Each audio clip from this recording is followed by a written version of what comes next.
দুর্নীতির বিরুদ্ধে লড়াই করার ঘোষণা দিয়েছেন জামায়াতে ইসলামীর আমির ডাক্তার শফিকুর রহমান।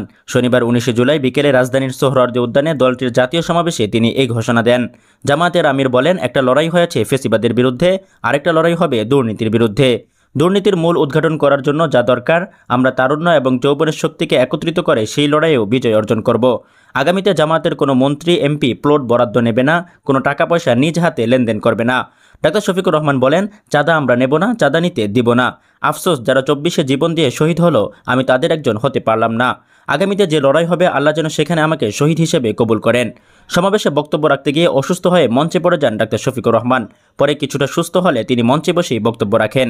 বক্তব্যে জামায়াতের আমির আরও বলেন, ফেসিবাদের পতনের পর অত্যন্ত অনুকূল পরিবেশে আমরা সমাবেশ করার সুযোগ পেয়েছি। যারা ত্যাগের বিনিময়ে ১৫.৫ বছরের কঠিন অন্ধকার যুগের জাতাকলে পিষ্ট হয়ে দুনিয়া থেকে বিদায় নিয়েছেন, যারা লড়াই করে আহত হয়েছেন, পঙ্গুত্ব বরণ করেছেন, আমরা তাদের সকলের কাছে গভীরভাবে ঋণী।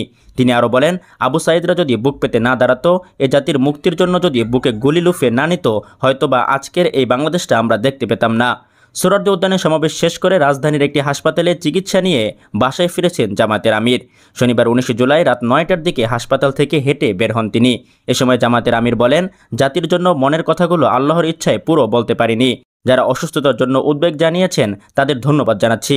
আমাকে দিয়ে দেশ যেন কোনোভাবে ক্ষতিগ্রস্ত না হয়। তিনি বলেন, দেশ থেকে ফেসিবাদ বিদায় নিয়েছে, লড়াইয়ের মাধ্যমে দুর্নীতি বিতাড়িত করতে হবে। এটা সকল দলের জন্য প্রয়োজন। দেশ দুর্নীতি মুক্ত না হলে কোনো কিছুই সঠিকভাবে সম্ভব হবে না। এদিকে জামায়াত আমিরকে দেখতে হাসপাতালে যান বিএনপি মহাসচিব মির্জা ফখরুল ইসলাম আলমগীর ও দলের স্থায়ী কমিটির সদস্য ডক্টর মঈন খান। অন্তর্বর্তীকালীন সরকারের প্রধান উপদেষ্টার প্রেস সচিব শফিকুল আলমও তাকে দেখতে হাসপাতালে ছুটে যান।